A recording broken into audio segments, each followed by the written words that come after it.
사도행전 28장 1절부터 6절까지 같이 읽고 말씀 나누겠습니다. 우리가 구조된 후에 안즉 그 섬은 멜레데라 하더라. 비가 오고 날이 참해 원주민들이 우리에게 특별한 동정을 하여 불을 피워 우리를 다 영접하더라. 바울이 나무 한 묶음을 거두어 불에 넣으니 뜨거움으로 말미암아 독사가 나와 그 손을 물고 있는지라. 원주민들이 이 짐승이 그 손에 매달려 있음을 보고 서로 말하되 진실로 이 사람은 살인한 자로다. 바다에서는 구조를 받았으나 공의가 그를 살지 못하게 함이로다 하더니 바울이 그 짐승을 불에 넣어 떨어뜨리매 조금도 상함이 없더라. 그들은 그가 붙든지 혹은 갑자기 쓰러져 죽을 줄로 기다렸다가 오래 기다려도 그에게 아무 이상이 없음을 보고 돌이켜 생각하여 말하되 그를 신이라 하더라. 아멘. 사도행전 28장은 이제 사도행전의 마지막을 대미를 장식하는 장입니다. 역사가 누가는 1장에서 시작된 예수님의 지상 명령이 어떻게 여기까지 오면서 사도들과 또 그와 함께 있었던 다른 그리스도인들을 통하여서 실현되고 있는지를 그려왔습니다. 오직 성령이 너희에게 임하시면 너희가 권능을 받고 예루살렘과 유다와 사마리아와 땅끝까지 이르러 내 증인이 되리라. 이 말씀이 지금까지 어떻게 이루어져 왔는지를 보여주었어요. 그래서 누가는 복음이 그 당시로서는 세계의 심장부라고 할 수 있는 로마로까지 향하고 있다는 것을 그려냅니다. 당시 세계에서는 변방 중에 변방이었던 이스라엘에서 시작된 이 복음의 역사가 어떻게 이제 유대, 사마리아 지나서 로마를 거쳐 당시의 땅끝, 지중해의 끝이죠. 이스라엘 사람들이 생각할 수 있는 땅의 끝이었습니다. 거기까지 이 복음이 전달될 수 있는가를 보여주면서 마무리를 할 것입니다. 사도행전 뒷부분은 특별히 많은 부분에서 누가복음의 뒷부분과 상당히 유사합니다. 두 책이 서로 오버랩되는 부분이 있어요. 예수께서 예루살렘으로 가시듯 바울은 로마로 향합니다. 예수께서 십자가 부활로 향하기까지 골고다에서 많은 고난과 고통을 겪으셨듯이 이 바울은 로마로 가는 배에서 생과 사의 갈림길에서 고난을 당합니다. 예수께서 이 고난을 우리를 위해서 너무나 의연하게 이겨내셨듯이 바울은 하나님을 위해서 배에 탄 276명을 위해서 너무나 의연하게 이 난파산을 견뎌내고 이겨냅니다. 그리고 예수님이 부활하셨듯이 바울은 이 28장에서 마침내 죽음에서 구조됩니다. 이런 오버랩되는 그런 구조를 갖고 있습니다. 그런데 반전이 일어납니다. 예기치 않은 사건이 생긴 것이지요. 바울이 무트로 나와서 불을 피우려고 나무 한 묶음을 거두어서 불에 넣었는데 나무 속에 독사가 있었던가 봐요. 이 독사가 불이 뜨거우니까 놀래서 자기 방어한다 하면서 바울을 그만 물어버린 것입니다. 성경을 보면 한 번 물고 끝난 것이 아니라 3절에 보시면 뒷부분에 독사가 나와 그 손을 물고 있는지라 진행형으로 얘기를 합니다. 반전이죠. 생사의 기로에서 구조되어서 이제는 좀 안심하고 살 수 있을 줄 알았는데 갑자기 생명이 위태로울 수 있는 일이 생긴 것입니다. 독사가 바울을 물고 있는 장면을 멜레데 섬 사람들이 다 오 저거 봐 하고 지켜보고 있는 그 장면이에요. 여러분, 바울이 죽겠습니까? 안 죽겠습니까? 안 죽죠. 성경을 봤으니까 여러분들이 안 죽죠. 여기서 성경이 끝난다고 해도 바울은 안 죽어요. 성경이 28장 4절까지 딱 하고 맞춰도 그 이후에 누가가 우리에게 어떤 정보도 가르쳐 주지 않을지라도 바울은 안 죽습니다. 왜냐? 하나님이 정말 살아계시고 이 사람의 인생을 이끄시고 계시다면 이 바울은 여기서 죽을 것 같으면 이미 유라굴라 광풍 속에서 배에서 죽었습니다. 앞에서 상상도 할 수 없는 그런 역경 속에서 살아난 것을 보면 그는 그것에 이어진 바로 이 사건으로 안 죽어요. 영적인 흐름이 그래요. 옛날에 제가 신방하면서 우리 권사님께 했었던 얘기 기억나는데, 순주가 태어나자마자 그렇게 병이 많아가지고 권사님과 온 가족들을 다 기도하게 했어요. 그 승훈이라는 애인데, 응급실에 간다고 목회자들이나 성도들한테 중보기도 부통해가지고 기도 제목이 한두 번이 아니게 올라왔습니다. 그럼 그때마다 가족들은 다 달달 떨면서 기도하죠. 그 승훈이 때문에 어머니 아버지가 아주 믿음이 많이 좋아졌어요.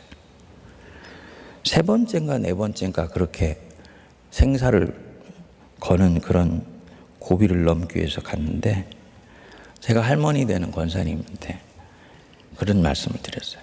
권사님, 걱정하지 마십시오. 이번에 가서 승훈이 잘못될 것 같으면 벌써 잘못됐습니다. 하나님 살아계셔서 건져주셨다는 얘기는 이것도 결국은 넘어가게 해주시기 위해서입니다. 실제로 그렇게 됐어요. 지금 아주 건강하게 잘 자라고 있죠. 이게 영적인 맥이고 영적인 흐름이라고 말할 수 있습니다. 우리는 수많은 고난을 넘어서 여기까지 왔습니다. 그리고 또 고난이 닥쳤어요. 이 고난으로 인해서 내 인생이 잘못될까? 내 삶이 꺾여버리면 어떻게 할까? 불행해지면 어떻게 하지? 막 이런 두려움이나 염려가 찾아와요. 근데 불행이라는 걸 놓고 얘기한다면, 만일에 그렇게 해서 불행해질 것 같으면, 고난 때문에 내 인생이 불행해질 것 같으면 벌써 불행해졌습니다. 아무 일 없습니다. 그것은 지금 나를 힘들게 해서 겁먹게 하려고 하는 거예요. 왜 고비 넘었다고 생각했는데 또 이런 고난이 찾아오는가? 이유가 있지요. 멜레데 섬 사람들이 독사를 물고 있는 바울을 보고 말해요. 4절을 보시면, 이 사람은 살인자로다. 바다에서는 구조를 받았으나 공의가 그를 살지 못하게 함이로다. 그러니까 바울이 당한 병고를 보면서 지금 이 바울을 고발하고 참소하고 있는 거예요. 저 사람 저렇게 당당하고 의연한 것 같은데 독사에 물린 것 보면 곧 죽을 터인데, 아마도 살인자니까 바다에서는 어찌어찌 구조를 받았지만 천신이 저 사람을 지금 공의로 심판하시는 것이야, 이렇게 얘기를 하는 거죠. 아직 하나님을 모르는 사람들이니까. 우리 성도들이 이런 장면들을 가끔씩 많이 목격을 합니다. 누가 잘못되면 우리가 어떻게 말합니까? 저 사람이 지은 죄가 많아서 저런 고난이 왔을 것이다. 이런 얘기 듣기 싫어서 교인들 중에 많은 분들은 질병에 걸렸다든지 집에 환난이 닥쳤다든지 이런 경우가 생기면 20년, 30년을 만났다 할지라도 교인들한테는 얘기를 안 해요. 그냥 본인이 끌어안고 있어요. 온갖 종류의 다양한 억측을 견뎌내기가 오히려 더 힘들기 때문입니다. 제가 볼 때는 이것은 그분 잘못도 있지만은 그 주변에 있는 교회 공동체의 잘못이 더 크다고 생각을 합니다. 만일에 내게 불행이 닥치고 육신의 안전이 흔들리는 그런 고통스러운 상황이 왔다. 제일 먼저 생각나는 사람이 내가 제일 사랑하는 사람이에요. 제일 먼저 생각나는 사람들이 내가 실제로는 제일 사랑하고 있는 사람들이에요. 그럼 성경적으로 바라보면 내가 힘들어졌을 땐 제일 먼저 누가 생각나야 됩니까? 가족을 빼면 교인들이 생각나야 돼. 나하고 특히 20년, 30년씩 교제 온 사람들이 생각나야 돼. 그들한테 기도 제목 부탁하고 싶은 마음이 간절히 우러나야 돼. 그런데 내가 이 얘기를 하면 교회에 소문이 퍼져가지고 사람들이 나한테 수군거리고 엉뚱하게 참소할까 봐 그게 싫어가지고 그냥 본인들이 안 그래도 힘든데 그거 입술로 꾹 닫아물고 있으면서 본인과 옆에 있는 가족들만 그 짐을 다 감당하려고 하는 거예요. 여러분, 저 사람이 지은 죄가 많아서 저런 고난이 온 거야. 그럴지도 몰라. 이 생각은요, 자기가 자기를 보면서 스스로 판단하면서 하는 기도입니다. 무슨 일이 터지면 내가 혹시 뭐 잘못해가지고 이런 게 있는 거 아닌가? 이렇게 나에게는 생각이 돌아가는 게 바른 거예요. 누군가 어려운 일이 닥쳤을 때는 혹시 내가 하나님께 잘못한 게 없는가? 이걸 자기가 자기 일에 생각해야 되는 거예요. 옆에 있는 사람들이 그걸 놓고 그렇게 말하는 것은요, 그것은 욥의 친구들이 하는 짓입니다. 사랑하는 사람한테는 그렇게 얘기하는 거 아니에요. 그저 긍휼히 여기고 기도해 줘야 됩니다. 어쨌든 바울은 이 대목에서 이 독사로 인해 영적 권위를 잃어버리는 줄 알았어요. 나머지 의연한 바울에게 압도되고 고개를 숙였던 배 위에 있었던 사람들 275명도 비슷한 생각을 하지 않았겠습니까? 그런데 하나님 하시는 일을 보십시오. 또 반전이 일어났어요. 5절에 보시면 바울이 그 짐승을 불에 털어버림에 조금도 상함이 없더라. 마치 독사가 아니라 무슨 벌레 하나에 물린 듯이 툭툭 털어버립니다. 6절에 보면 다시 완전히 일어납니다. 사람들은 그가 곧 독이 온몸에 퍼지면서 얼굴이 빚거나 갑자기 쓰러져 죽을 줄로 알고 기다리는데 이 사람이 안 죽어요. 아무 이상도 없고 불을 피웁니다. 그때 멜레데 사람들이 말합니다. 그는 신이라. 처음에는 살인자라고 얘기했는데 나중에는 바울 보고 멜레데 섬 사람들이 신이라 그러는 거예요. 이렇게 해서 바울은 사람들의 고발과 참소에서 벗어나서 자기 정당성을 인정받습니다. 사람들 앞에서 영적 권위를 이전보다 더 강력하게 회복해요. 자, 여러분, 하나님이 왜 이런 일을 허락하셨는가? 뒤에 나타나지요. 보볼리오라는 사람이 바울 일행을 영접해서 자기 집에 머물게 했어요. 너무 귀한 분으로 보이니까. 근데 그의 부친이 열병과 이질에 걸려 있는 거예요. 바울이 그의 방에 들어가서 기도하고 안수하니까 병이 나았습니다. 이 소문이 삽시간에 퍼져서 이 멜리데 섬에 있는 많은 병자들이 몰려와서 바울로 인해서 고침을 받게 돼요. 그래서 이 섬에 바울과 이 사도 안에 계신 예수 그리스도로 인해서 아직 복음을 듣지도 않았는데 치유와 이적과 회복의 역사가 일어나는 것입니다. 명시적으로 예수님이 주님으로 증거되었는지는 안 나오지만 성령의 역사가 임해서 그 섬에 하나님의 사랑이 확증된 거죠. 왜 독사에 물리고도 바울이 죽지 않았냐?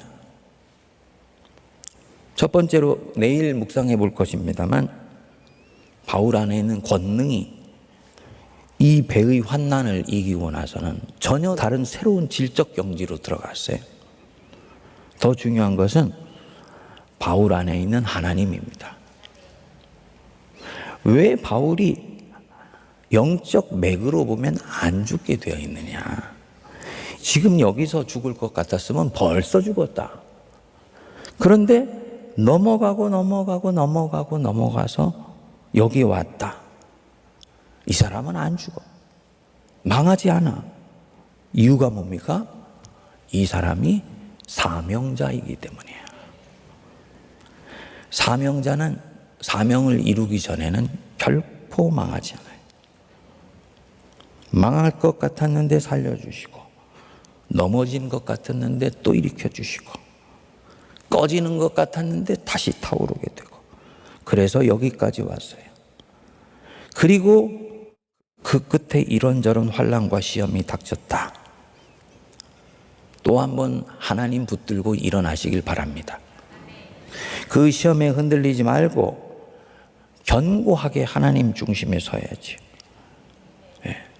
견고하게 자기 속에 있는 유혹을 이기고 또다시 이때까지 유혹을 넘어갔던 것처럼 하나님 중심의 신앙에 확고히 서게 되면 이것을 통해서 더 선한 역사가 나타나게 되는 것. 독사 한 마리에 잠시 해를 당한 것 때문에 넘어갔을 때 그 지역에 있는 많은 사람들이 하나님의 사랑을 받게 되는, 하나님의 능력을 경험하게 된 놀라운 역사 일어나게 될 줄 믿습니다. 우리 구주 예수 그리스도의 크신 은혜와 하나님 아버지의 무한하신 사랑하심과 성령님의 위로교통 감동 감화 역사하심이 주께서 인도하신 자들 사명이 끝나기까지는 우리는 망하지 않으며 더 온전하여지며 고난 속에서 더 강하여져 갈 것을 믿고 확신하며 오늘도 주 안에 굳게 서고자 하는 거룩한 백성들과 피로 값주고 사신 세문안 교회와 이 나라의 민족과 저북녘과 온 세계 위에 이제로부터 영원토록 함께하옵시기를 간절히 기도하옵나이다. 아멘.